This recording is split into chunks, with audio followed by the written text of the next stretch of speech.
Capítulo 5. Las confesiones a media luz me habían dado un atisbo de esperanza, una chispa que alimentaba mi fuego secreto. Pero esa chispa no tardó en toparse con un muro. Un muro invisible, sí, pero tan real y frío como si estuviera hecho de hormigón. Era el muro de su supuesta heterosexualidad, de la distancia que él, consciente o inconscientemente, mantenía. Y cada vez que me acercaba demasiado, él ponía una nueva piedra. Recuerdo una cena de empresa. El ambiente era distendido, con la música sonando de fondo y las risas de mis compañeros llenando el lugar. Raúl estaba de buen humor, conversando animadamente con todos. Yo lo observaba, sintiendo el tirón familiar de mi afecto por él. En un momento, un colega bromeó sobre su soltería. «Raúl, ¿cuándo nos vas a presentar a la afortunada?» «Con lo bien que te va, seguro que tienes a una fila esperando». La sonrisa de Raúl se mantuvo, pero noté un ligero endurecimiento en su mandíbula. «No es tan fácil, hombre», respondió, con un tono casual, casi esquivo. «El trabajo consume mucho. Ya llegará el momento». El comentario pasó desapercibido para los demás, pero para mí, fue una punzada. Era una confirmación silenciosa de lo que ya creía, que su camino era el que la sociedad esperaba, el heterosexual. Y yo, en mi pequeño mundo, era una anomalía. Después de la cena, caminábamos hacia el aparcamiento. La noche era fresca y las luces de la ciudad brillaban. El silencio entre nosotros era cómodo, hasta que lo rompí. «La gente siempre espera que uno esté con alguien, ¿verdad?», le dije, intentando que mi voz sonara casual. Él me miró, y por un momento, creí que iba a decir algo más profundo. Pero solo asintió. «Sí, es la norma. Aunque a veces, esa norma es una carga». Su voz era neutral, sin el atisbo de vulnerabilidad que había escuchado en la oficina. Era como si, fuera de ese espacio íntimo, volviera a ponerse una armadura. Y yo, me sentí de nuevo en el exterior, mirando hacia adentro. Otro ejemplo de este muro invisible se manifestó en pequeños gestos. Si en la oficina, por accidente, nuestras manos se rozaban sobre un documento, él retiraba la suya con una rapidez casi imperceptible. Si yo, en un arrebato de cercanía, acortaba la distancia entre nosotros al hablar, él daba un paso atrás, manteniendo esa distancia segura. No eran rechazos bruscos, no eran intencionados, pero para mí, cada uno de esos pequeños movimientos era un recordatorio de la línea que no debía cruzar. La frustración crecía en mí. Quería gritarle, quería que me viera, que sintiera lo que yo sentía. Pero no podía. Él era mi jefe, mi salvador. Le debía mi estabilidad. Arriesgar eso por un amor no correspondido era una locura, un acto egoísta que podía costarme todo. Me convencía a mí mismo de que su amabilidad, su preocupación por mí, era solo eso, la de un jefe por un empleado, de un mentor por su protegido. Nada más. Pero la contradicción me carcomía. ¿Cómo podía ser tan vulnerable en la intimidad de la oficina y tan distante fuera de ella? ¿Era yo el único que percibía esa tensión, esa posible atracción, o estaba imaginando cosas? La duda me perseguía, creando un nudo de ansiedad en mi estómago. Cada vez que él se alejaba, aunque fuera un centímetro, sentía que se llevaba un trozo de mí. Y lo peor de todo, es que no había nada que pudiera hacer al respecto. Solo observar ese muro, y sentir cómo me asfixiaba lentamente. Capítulo 6. El muro invisible que Raúl levantaba, consciente o inconscientemente, no solo chocaba con mis sentimientos, sino que también resonaba con los fantasmas de mi propio pasado. Mi historia familiar era un pantano de emociones no expresadas, de silencios hirientes y de un amor que siempre parecía condicional. Crecer en ese ambiente me había enseñado que el afecto era frágil, que podía desvanecerse en cualquier momento, y que lo más seguro era no mostrar demasiado de uno mismo. Mis padres, mis padres. Eran como dos planetas que orbitaban en universos separados, chocando de vez en cuando solo para crear explosiones de resentimiento. Recuerdo las discusiones, las palabras afiladas que volaban por la casa, y la sensación constante de que algo no estaba bien, de que el amor, si es que existía, era una cuerda tensa que podía romperse en cualquier instante. Nunca vi una demostración abierta de afecto entre ellos, solo una coexistencia forzada. Aprendí a esconderme, a ser invisible, a no pedir nada para no ser decepcionado. Esa dinámica se grabó a fuego en mi psique. Desarrollé una coraza, una defensa contra el dolor que no sabía cómo manejar.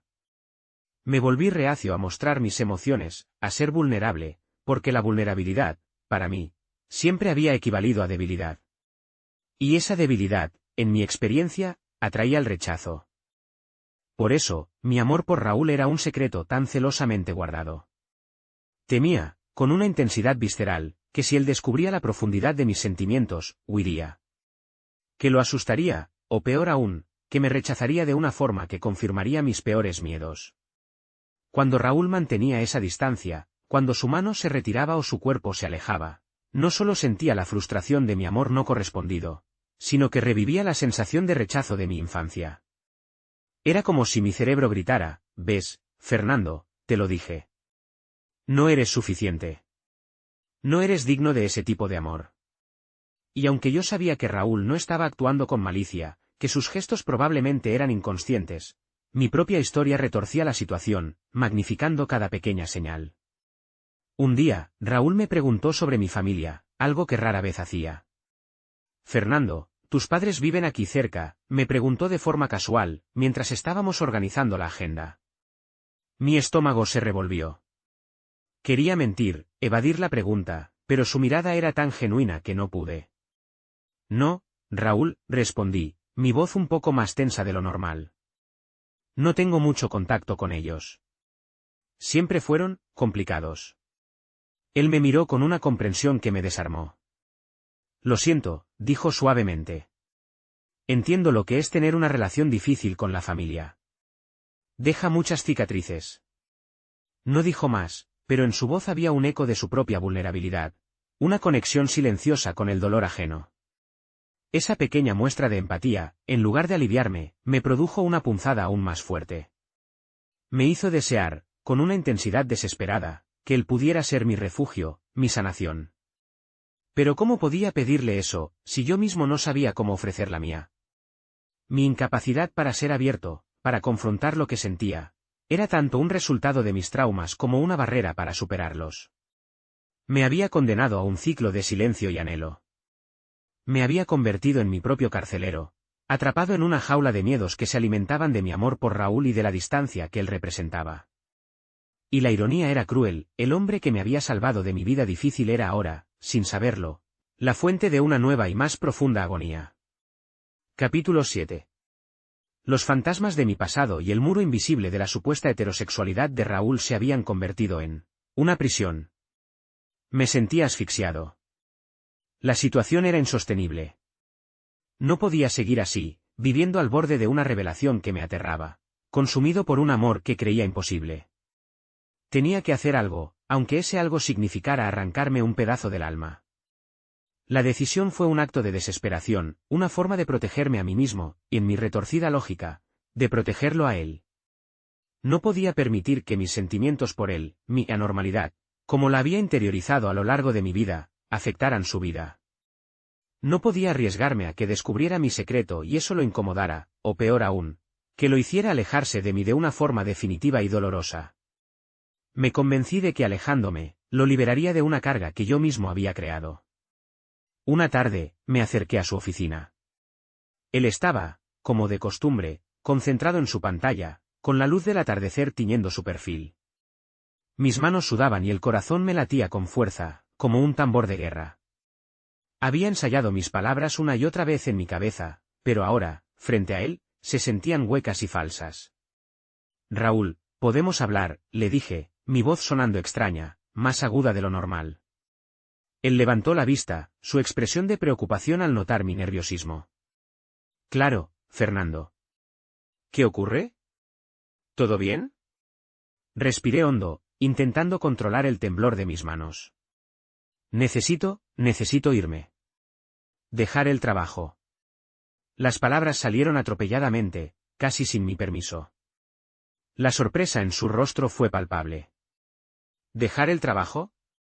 ¿Por qué, Fernando? ¿Hay algún problema? ¿No estás contento aquí?» Se levantó de su silla y se acercó a mí, sus ojos fijos en los míos, buscando respuestas. Su cercanía era un suplicio. Quería aferrarme a él, decirle la verdad, Pero el miedo era más fuerte. No, no es eso, Raúl. Es personal. Necesito un cambio. Creo que ya es hora de que siga mi propio camino, logré articular, sintiendo la punzada de cada mentira. Era la mentira inicial de la que habíamos hablado. Él frunció el ceño, sus ojos escrutadores. Fernando, sabes que puedes confiar en mí. Si hay algo que te molesta, si necesitas ayuda, lo que sea, solo dímelo. No quiero que te vayas si es por algo que podemos solucionar. Su voz era suave, casi un ruego. Y esa preocupación en sus ojos me destrozó aún más. Sabía que él realmente se preocupaba por mí, pero era incapaz de entender el verdadero motivo. No, Raúl, en serio. Es lo mejor. Para mí, insistí, desviando la mirada para no encontrar la suya. Sentía una opresión en el pecho, como si mi corazón se estuviera desangrando. Él suspiró, un sonido pesado que resonó en el silencio de la oficina. Se alejó unos pasos, volviendo a su escritorio. Entiendo, dijo finalmente, su voz teñida de una resignación que me heló la sangre. Si esa es tu decisión, la respeto. Aunque me duela perderte, Fernando. Eres un elemento clave para esta empresa y para mí. Esas últimas palabras, para mí, resonaron en mi cabeza. ¿Para él como jefe, o había algo más? La ambigüedad era una tortura. No pude soportar más su mirada, su desilusión. Me disculpé, prometí organizar todo para mi partida, y salí de la oficina sintiendo que acababa de firmar mi propia sentencia de muerte emocional. El aire de la calle me golpeó, pero no me alivió. Había tomado la decisión, había puesto en marcha el plan, pero la victoria era amarga, llena de un vacío que ya empezaba a devorarme. Sabía que me estaba haciendo un daño irreparable, pero también creía que era la única forma de no hacerle daño a él. Era un amor tan grande que me obligaba a soltarlo, a dejarlo ir, antes de que se convirtiera en un peso insoportable para ambos. El punto de quiebre había llegado, y con él, la certeza de que mi vida sin Raúl sería una existencia a medias.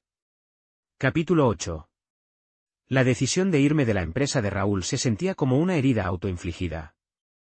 Cada día que pasaba, mientras organizaba mi salida, el aire en la oficina se volvía más denso, cargado con el peso de lo no dicho y la tristeza de una despedida inminente. Intentaba mantener la compostura, actuar con normalidad, pero por dentro, era un caos. Mi corazón gritaba que estaba cometiendo un error, pero mi mente, dominada por los miedos de mi pasado, me decía que era el único camino posible. Los últimos días fueron una tortura silenciosa. Raúl se mostraba más distante, pero también lo notaba más pensativo. A veces, nuestras miradas se cruzaban, y en sus ojos creía ver una mezcla de confusión y tristeza. Quería abrazarlo, suplicarle que no me dejara ir, pero la misma fuerza que me empujaba a huir me silenciaba. El último día, terminé de empacar mis pocas pertenencias. La oficina estaba casi vacía, el sol de la tarde filtrándose por los ventanales y proyectando sombras largas. Raúl entró en la oficina, y el sonido de sus pasos resonó en el silencio. Llevaba una caja con algunos de mis objetos personales que había olvidado en el escritorio. Fernando, dijo, su voz baja. Me entregó la caja. Nuestros dedos se rozaron, y el familiar escalofrío me recorrió el cuerpo. Era la última vez que sentía su piel tan cerca. Me obligué a no temblar. Espero que te vaya bien, continuó, su voz cargada de una extraña solemnidad. Sabes que esta puerta siempre estará abierta para ti. Esas palabras, tan llenas de su habitual amabilidad, me golpearon con una fuerza inesperada. Gracias, Raúl, logré decir, mi voz apenas un susurro. Quería decirle que no era justo, que lo hacía por él, que lo amaba.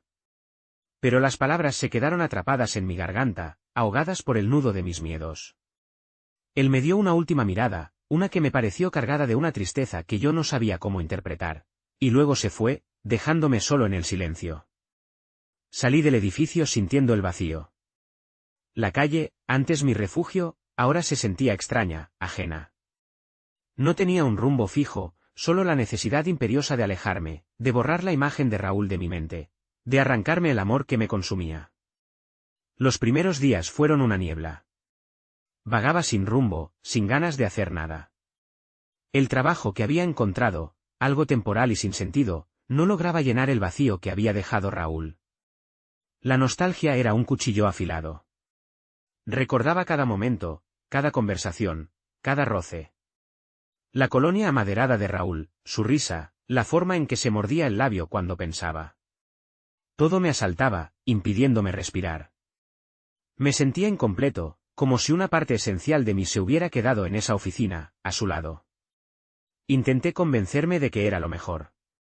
Que estaba protegiendo a Raúl de un amor que él nunca podría corresponder, de una verdad que lo incomodaría.